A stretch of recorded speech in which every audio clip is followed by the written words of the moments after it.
24 जून को दिल्ली में प्रधानमंत्री नरेंद्र मोदी की अध्यक्षता में जम्मू कश्मीर के सभी दलों के नेताओं की बैठक होनी है। ये बैठक राज्य में परिसीमन के मुद्दे पर बुलाई गई है। केंद्र सरकार जून के पहले हफ्ते में शुरू हुई इस बड़ी प्रशासनिक कार्रवाई पर सभी राजनीतिक दलों से विचार विमर्श लेना चाहते हैं और इस पर बात करने के लिए अखिलेश जी हमारे साथ जुड़ गए हैं। अखिलेश, बताइए इस बैठक में अहम मुद्दे जो हैं वो क्या रहने वाले हैं, क्योंकि इसको लेकर चर्चा जो है वो जोरों पर है। तमाम जो दल हैं जम्मू कश्मीर के, वहां पर भी अलग अलग बातों को लेकर जो है वो खबरें आ रही हैं।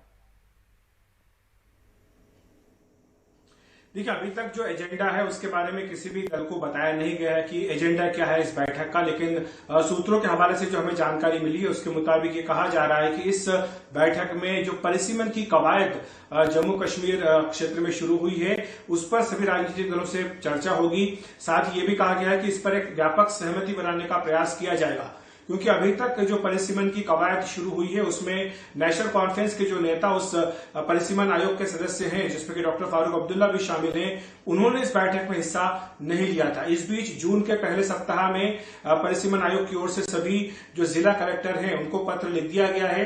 जिसमें उनसे अपने अपने जिलों के बारे में जानकारी मांगी गई है। ये बता दिया गया है कि अगर विधानसभा चुनाव जल्द करवाने हैं जम्मू कश्मीर में तो इसके लिए जरूरी है कि जो परिसीमन की कार्रवाई है उसको जितना जल्दी हो सके उतना जल्दी इसको पूरा कर लिया जाए, और इसीलिए इस कार्रवाई में तेजी लाने के लिए एक व्यापक सहमति बनाने का प्रयास किया जा रहा है। हालांकि कुछ हलकों में इस बात को लेकर अटकल है कि केंद्र सरकार अपनी ओर से पूर्ण राज्य का दर्जा बहाल करने की पेशकश कर सकती है। सूत्रों के मुताबिक इस पर चर्चा हो सकती है, लेकिन अभी तुरंत ये नहीं होगा, क्योंकि जब तक परिसीमन नहीं होगा, जब तक नए विधानसभा क्षेत्रों का गठन नहीं होगा, जब तक चुनाव नहीं होंगे, तब तक ये सारी बातें करने का कोई मतलब नहीं है। दूसरी बात यह भी है कि पूर्ण राज्य का दर्जा बहाल करने के लिए संसद की अनुमति की जरूरत होगी, उसके बिना ये नहीं हो सकता है। और साथ ही जो कुछ हलकों में ये मांग की जाती है कि इसकी स्पेशल स्टेटस जो 370 की वजह से बहाल थी उसको दोबारा लागू किया जाए, तो वो सरकारी सूत्रों ने बिल्कुल स्पष्ट इनकार कर दिया कि वैसा नहीं होगा।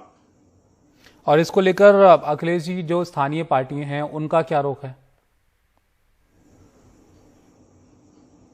देखिए, अभी तक नेशनल कॉन्फ्रेंस बहिष्कार करती आई थी परिसीमन आयोग की बैठकों का, लेकिन नेशनल कॉन्फ्रेंस के अंदर भी अब इस बात को लेकर के सोच बनने लगी है कि अगर वे बहिष्कार करते रहेंगे तो वैसे में कांग्रेस और बीजेपी जैसी जो पार्टियां हैं वो परिसीमन करते समय अपनी मनमानी कर सकती है। तो इसलिए उनको उन बैठकों में हिस्सा लेना चाहिए, ताकि परिसीमन होते समय इस बात का ध्यान रखा जाए कि किसी भी विधानसभा क्षेत्र का, किसी भी लोकसभा क्षेत्र का जो आकार है इस तरह से न गठित किया जाए जिससे कि उनके हितों को चोट पहुंचे। हर राजनीतिक पार्टी ये चाहेगी कि उसके हितों को चोट न पहुंचे परिसीमन करते समय, इसीलिए ये एनसी के भीतर भी अब एक राय बनने लगी है। दूसरी तरफ पीडीपी है, पीडीपी की ओर से अभी तक यही कहा गया है कि जो उनका व्यापक एक गठबंधन है दूसरी पार्टियों के साथ, उसमें जो भी निर्णय होगा उसको मानेंगे। और हम आपको बता दें कि सभी पार्टियां, चाहे पीडीपी हो, चाहे एनसी हो या अन्य जो राजनीतिक दल हैं जम्मू कश्मीर के, सभी को इसमें आमंत्रित किया गया है। पूर्व मुख्यमंत्रियों को इसमें निमंत्रण दिया गया है, पूर्व मुख्यमंत्रियों को निमंत्रण दिया गया है,